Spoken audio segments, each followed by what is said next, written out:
habit should have had root, and I should have known who I was supposed to go to and who I was supposed to turn to, because we're taught, you know, go to God. He's the one that he's going to be with you in your trouble. He's going to cry with you. He's going to give you strength. Because it had no root, no foundation in my life, I ran.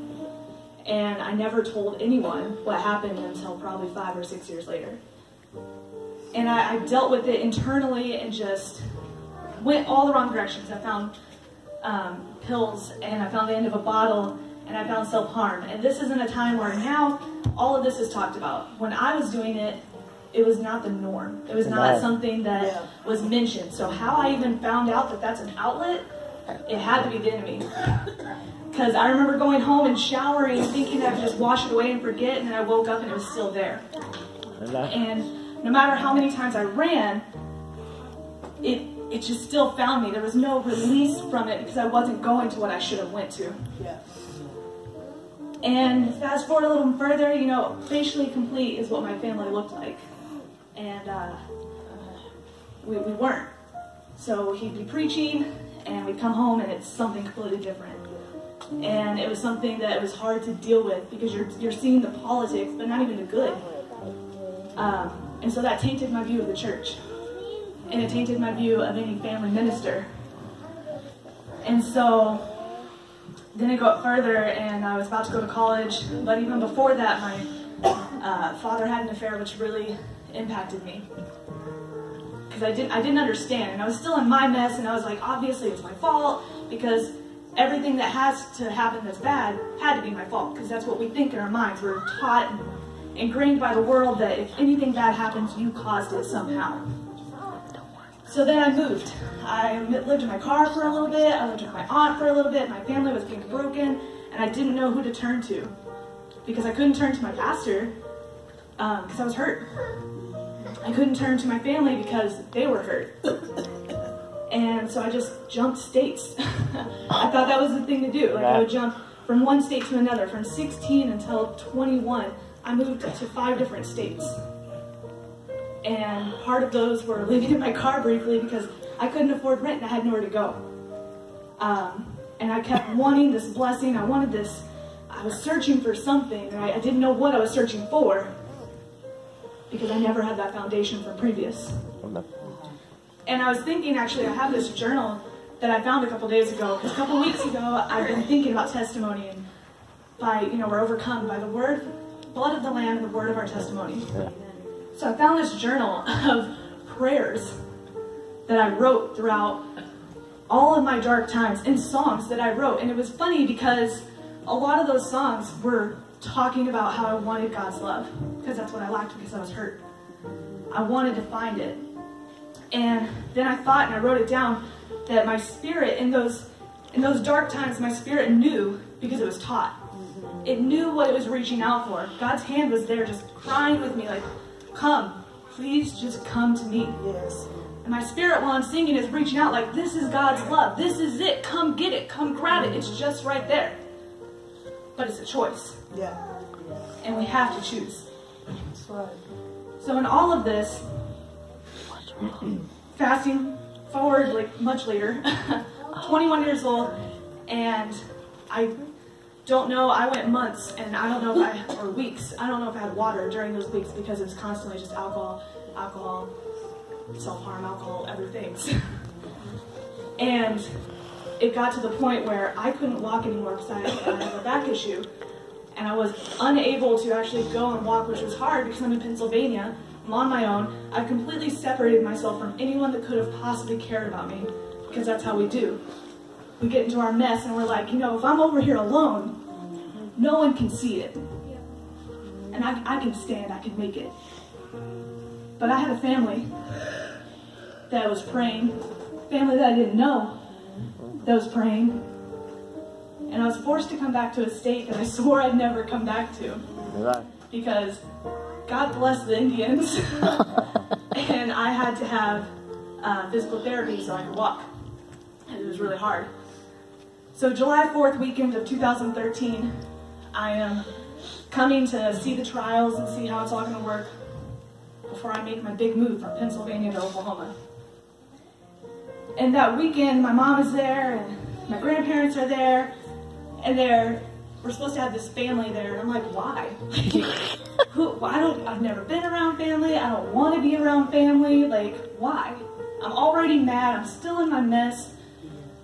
And I'm even more mad because I'm like, I have to leave everything that I finally started to establish to come to a place to live with two people that have prayed for me before I was born, when I was in my mess, after my mess. Yeah.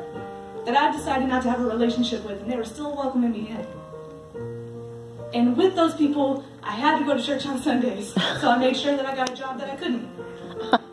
Well, that works that way. And that same weekend, my grandfather had a heart attack. And then comes Pastor Brett and Pastor Tanya. And I think this moment, this day, was the defining moment that kind of like started to turn for me. We're sitting in this diner, we hear that he's okay, and if anyone has had a conversation with her, you know what's about to happen. She turns her chair, just kind of leans on the table and does this long so. And I never talk to people. I don't talk to people about my mess. I try to keep it stone cold. It's fine. That so broke through so many walls in the first 5 minutes than anyone has broken through in 10 years. Yes.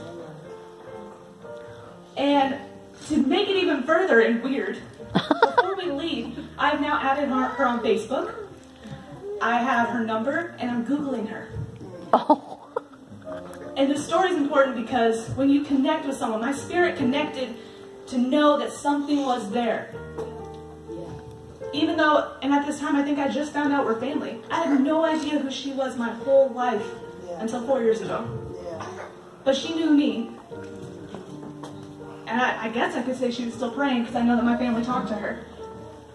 So someone is praying in your life on your behalf, and you may not have met them. Amen. But they're praying for you when you're in your mess before you get there, because they're praying for protection, and then you're in it, and then they're praying, God, just get them out, God, just speak to them, and then they're out, and now they're able to rejoice with you.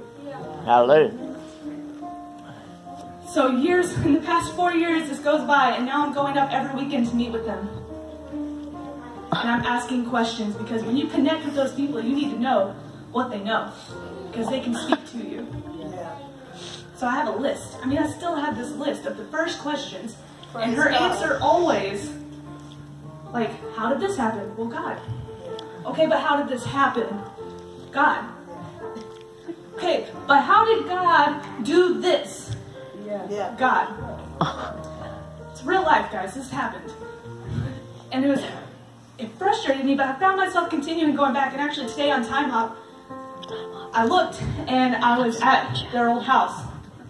And I used to come in really late, and I go they had this separate garage that they turned into a room, and when you walk in there, it does not matter what turmoil your mind is in, something about that room, I know that they prayed in it, I know that they had ministers in it, but something about that room was the first time that I could sleep. And I would walk in and just be able to rest, because all these years I was tormented, because your past continues to try to haunt you no matter what you're doing. So this happened, and they just continued praying for me, and then finally I decided to come. And I remember I wrote this down, and I'm trying to hurry, but I wrote this down, and when I first came in, there wasn't a lot of people, but I remember people hugging me, smiling, and I was a stranger to them. They didn't know me. And I wrote down specifically Miss Marilyn, because every time that I ever saw you later down the road, you always came to me with a smile, no matter what you were going through. I have no idea if you ask me, you've been great this whole time. You've never been through anything. Because you come in, you're a little person, you're smiling, and you're just eating. You light up, and you're so warm, and you just welcome me with a hug. And for me, a hug means the world. A hug can cure everything. A smile can cure everything. And so I do appreciate you for that every Sunday. Hallelujah. And now I've entered into Bible school. You should, even if you don't know anything, because I didn't know, because I didn't build that foundation, but I'm building it now.